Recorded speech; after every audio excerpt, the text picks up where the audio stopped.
नमस्कार दोस्तों। आज मैं वक्फ कानून जो बना उसका बिहार के इलेक्शन पर और इंडियन पॉलिटिक्स खास करके आंध्र प्रदेश में चंद्रबाबू नायडू के पॉलिटिक्स की क्या सिचुएशन होगी, उसी का मैं विश्लेषण कर रहा हूँ। तो सबसे पहले तो इसमें आपको बता देता हूँ कि जो सूर्यकांत त्रिपाठी निराला का जो कविता राम की शक्ति पूजा में उन्होंने 2 पंक्तियाँ लिखा है, अन्याय जिधर है उधर शक्ति, अन्याय जिधर है उधर शक्ति, लखकर अनर्थ आर्थिक पथ पर हारता रहा मैं स्वार्थ समर। इस पंक्तियाँ का अर्थ ये है कि जिस तरह निराला अपनी करियर के लिए संघर्ष कर रहे थे, इंटेलेक्चुअल भी थे और उसके साथ साथ स्वाभिमानी भी थे, लेकिन फिर भी वो सिस्टम में नहीं आ पा रहे थे। यहाँ तक कि उनकी किताब भी कोई प्रकाशन पॉलिटिशियन के प्रेशर में आकर के या उस समय के जो ब्रिटिश शासक के प्रभाव में आकर के नहीं छापता था, क्योंकि अन्याय इनके साथ हो रहा था। शक्ति भी सत्ता में ब्रिटिश सरकार के हाथ में थी और जबकि ये इनको पता था कि ये जो अनर्थ हो रहा है, लखकर अनर्थ आर्थिक पथ पर जो आर्थिक पथ पर जो धन के लिए अपने परिवार के जीविकोपार्जन के लिए जो संघर्ष कर रहे थे, फिर भी ये स्वार्थवश संघर्ष कर रहे थे, लेकिन उसमें सफलता मिली नहीं। उसी तरह से विपक्षी पार्टियों को ये पता था कि यह जो बिल है, यह जो कानून है, यह पारित हो जाएगा, क्योंकि मोदी सरकार तो मुस्लिमों के साथ अन्याय कर ही रही है। उसके साथ साथ जो इनके जो अलायंस में जो तमिलनाडु के मुख्यमंत्री चंद्रबाबू नायडू और बिहार के मुख्यमंत्री नीतीश कुमार, इसके साथ साथ चिराग पासवान और हम के नेता जीतनराम मांझी भी हैं, लेकिन फिर भी इन लोगों ने अंत तक संघर्ष किया। लेकिन इसके बावजूद ये जो बिल पारित हुआ और कानून भी बन गया। लेकिन प्रश्न यह उठता है कि भारत के प्रधानमंत्री नरेंद्र मोदी और परिवहन मंत्री नितिन गडकरी जी, इसके बाद ओम बिरला और 1-2 एमपी के नाम आ रहे हैं जिन्होंने वक्फ बिल पे वोटिंग नहीं किया। तो कहीं न कहीं इनका आत्मा इनके साथ नहीं रहा, क्योंकि लगा कि इनका साथ अन्याय हो रहा है। जो वक्फ कानून है वो पारित करवाना उचित नहीं है। लेकिन फिर भी यह कानून पारित हो गया, बिल पारित हुआ, कानून बन गया। तो मैं आपको बता देना चाहता हूँ कि बिहार में नीतीश कुमार जी की पार्टी की बहुत बड़ा दुर्गति होने वाली है। इसके साथ साथ जीतनराम मांझी की हम पार्टी, हिंदुस्तानी अवाम मोर्चा और चिराग पासवान की पार्टी को बहुत नुकसान होने जा रही है। ये सबको पता है और ये बीजेपी चाह भी रही थी, क्योंकि पिछले विधानसभा इलेक्शन में भी देखा कि जहाँ जहाँ जनता दल यू के कैंडिडेट खड़ा था, वहाँ वहाँ मोदी जी ने चिराग पासवान के कैंडिडेट को खड़ा करवा दिया, जिसके कारण जनता दल यू की सीट मात्र 43 आई।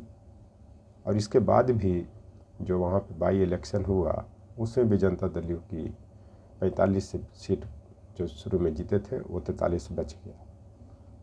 तो इसका जवाब वहाँ के जो मुस्लिम संप्रदाय के लोग हैं वो देंगे। लेकिन सबसे बड़ी दुख की बात यह है कि अभी तो ये मामला सुप्रीम कोर्ट में जाएगा या चला भी गया होगा, क्या उस पर निर्णय आता है नहीं आता है।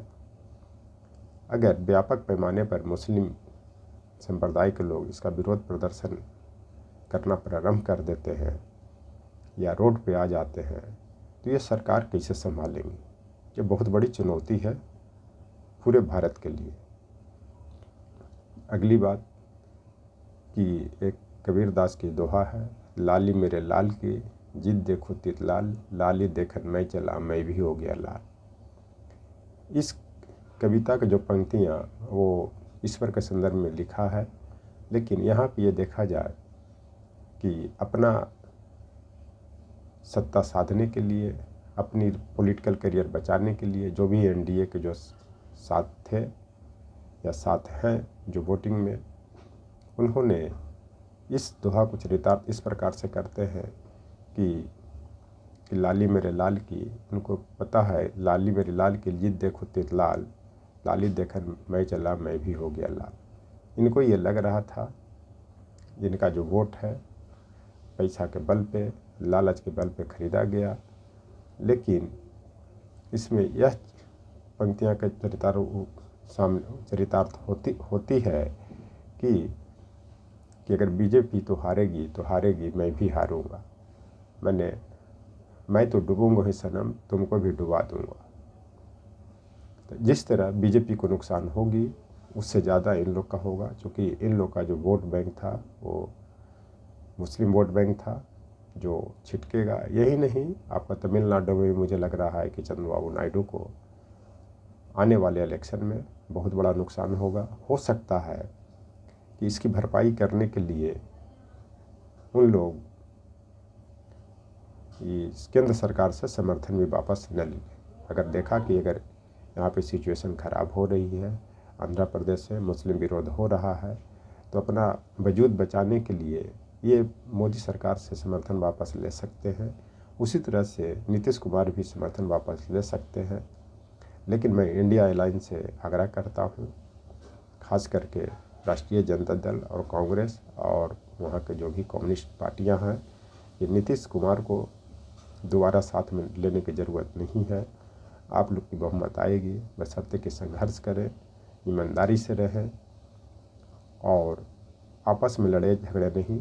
क्योंकि अगर एमपी के इलेक्शन में जो संसद के इलेक्शन हुई जो 2024 में हुई, अगर आप लोग तालमेल मिला के रहते तो कम से कम 5-7 सीट और जीत सकते थे। क्योंकि मैं पहले भी बोला था 2024 में जो मैं प्रिडिक्शन किया था कि बिहार में जो इंडिया अलायंस है कम से कम 10 से 15 सीट जीतेगी और जीतते भी 15 का 20-22 तक पहुंच सकता था। लेकिन आपसी रंजिश, आपसी ईगो की लड़ाई में दोनों का नुकसान हुआ, जिसके कारण आप लोग की सीटें कम गई।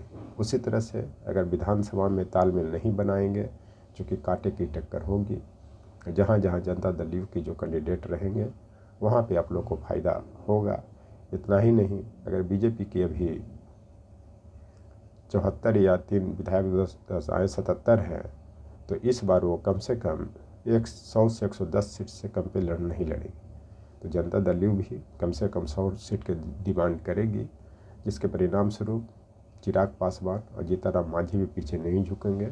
इनका राइट भी बनता है कि चिराग पासवान के अगर 5 एमपी हैं तो उनको कम से कम 35-40 सीट मिलनी चाहिए।